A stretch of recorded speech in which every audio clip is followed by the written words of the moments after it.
My dear friends, every day millions of people around the world sit quietly in front of a screen and search for answers about money. They search for ways to make money fast. They search for better investments, better opportunities, better timing. They search for explanations for why they feel financially stuck, anxious, or permanently behind. Even when they work hard and try to be responsible, they type questions such as, why am I always broke? Why can't I get ahead financially? Why does money stress never seem to end? Why does it feel like everyone else is moving forward except me?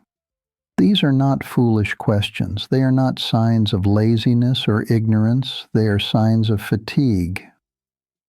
After a lifetime spent observing investors, markets, and human behavior, I have learned something important. Most people are not failing financially because they lack intelligence. They are failing because emotional pressure has quietly distorted the way they think about money.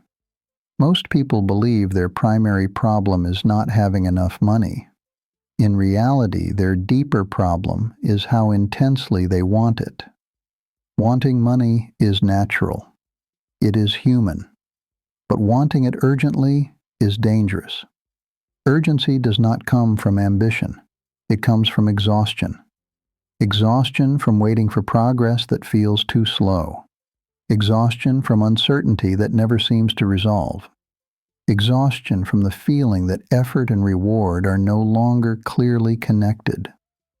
When this exhaustion builds over months and years, the mind changes its objective.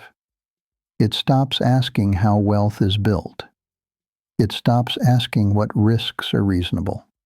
It stops asking what can be sustained. Instead, it begins asking only one question: what will make this pressure stop? At that moment, money ceases to be a practical tool. It becomes an emotional escape.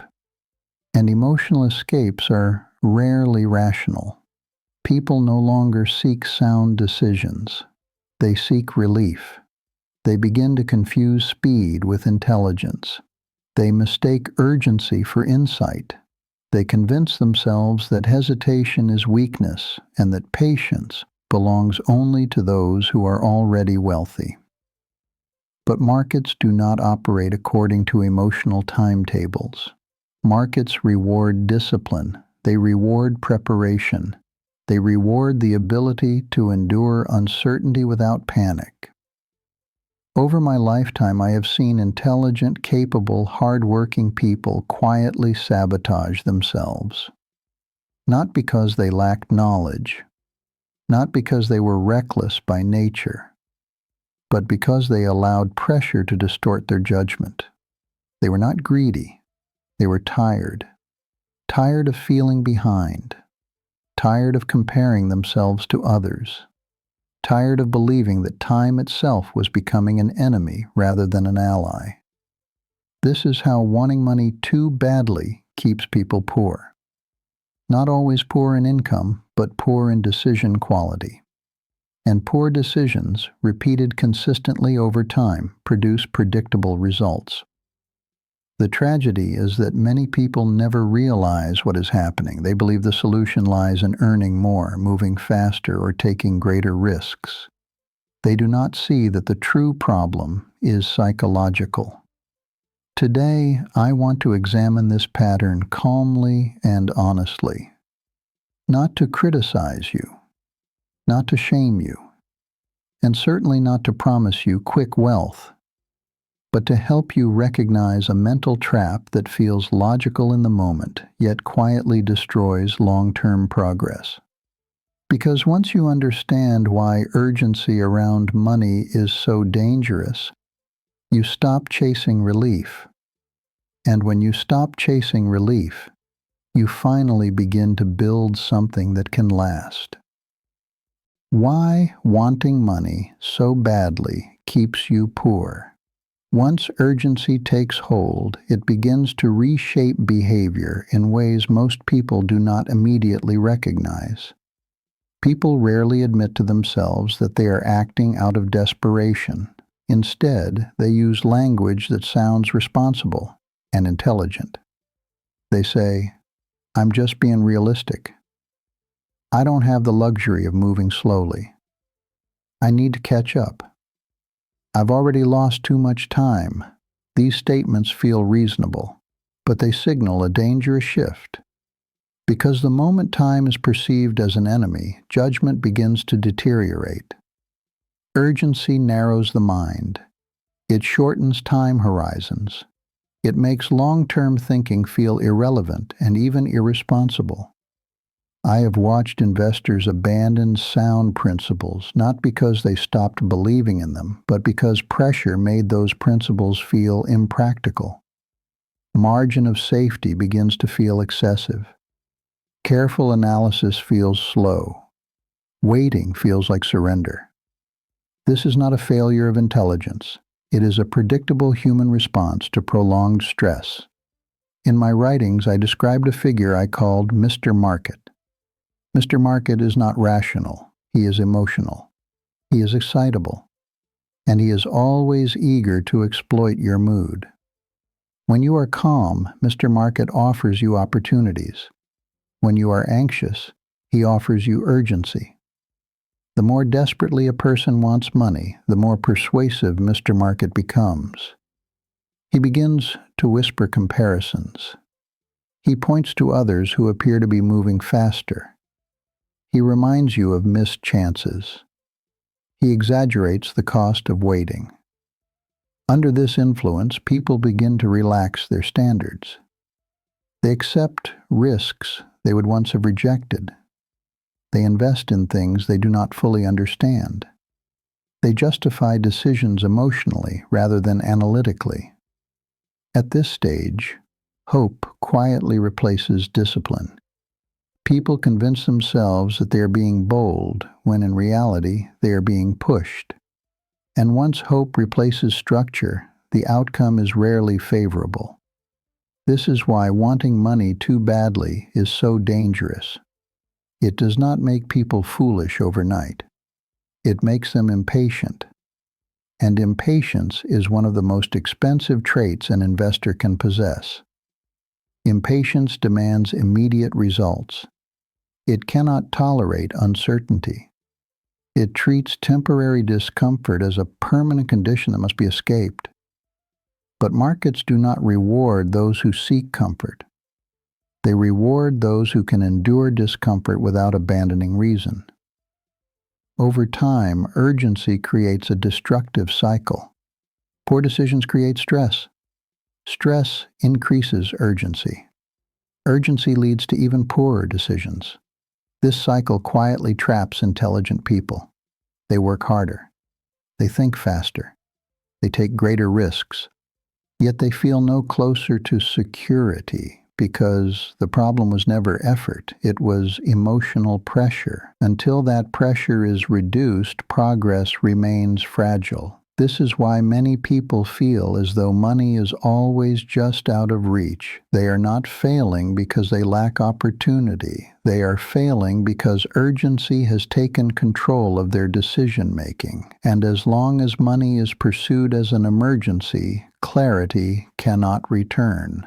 Why wanting money so badly keeps you poor? At this stage, it is necessary to address one of the most persistent illusions people hold about money. Many believe that once a certain financial level is reached, anxiety will naturally disappear. They imagine that calm is waiting on the other side of success. This belief is understandable, but it is deeply mistaken. Money does not remove psychological pressure. It reveals how a person has learned to live with pressure. Over the years, I have observed people with modest means who lived with quiet confidence, and people of great wealth who were perpetually uneasy. The difference was never the size of their accounts. It was the structure of their thinking. A person who has trained himself to live in urgency does not become calm when money arrives. He simply transfers urgency to a higher level. The fears do not vanish. They evolve. Instead of fearing poverty, he fears loss. Instead of fearing instability, he fears decline. Instead of fearing survival, he fears falling behind. In this way, psychological poverty can exist even alongside financial success. This is why I say that poverty is not defined solely by income. It is defined by temperament. A man who feels rushed believes every decision is critical. A man who feels secure can afford to wait. Until this internal pressure is addressed, no amount of money will feel sufficient. This is why fast wealth fantasies are so seductive. They promise relief, they promise rest, they promise an end to constant mental strain. But relief achieved through speed is temporary, and temporary relief often carries greater pressure forward. People who pursue money as an escape rarely find peace when they succeed. Instead, they discover that the pressure has followed them. This is because the true source of calm is not wealth itself. It is emotional discipline. Emotional discipline allows a person to endure uncertainty without panic. It allows him to tolerate periods of slow progress without desperation. It allows him to think clearly when others are overwhelmed by noise. Markets do not reward brilliance alone. They reward steadiness. I have never been impressed by speed in investing. Speed demands perfection. Calm allows for survival through error. Markets are not defeated by those who make occasional mistakes. They defeat those who cannot endure uncertainty. A restless investor will always feel that the next decision must solve everything. A calm investor understands that progress unfolds gradually. This distinction is subtle, but it's decisive. When wealth is treated as a rescue, discipline collapses. When wealth is treated as a process, discipline strengthens. The $5 million illusion teaches people to postpone calm. It convinces them that peace must be earned through acceleration. But calm is not a reward. It is a prerequisite. Without it, wealth amplifies weakness.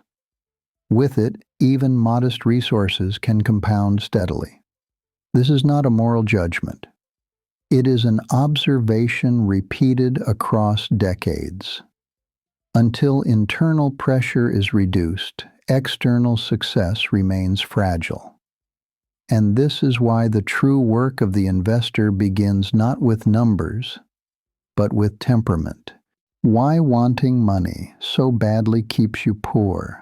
Now let us bring this lesson to a calm and honest conclusion. Wanting money is not a flaw. It is natural to desire security, independence, and freedom from financial strain. The problem does not lie in wanting more. It lies in believing that urgency is the path to getting it.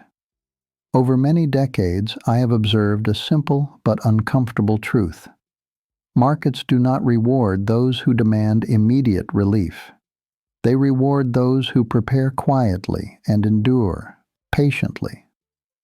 Wealth is not built by emotional acceleration. It is built by emotional control.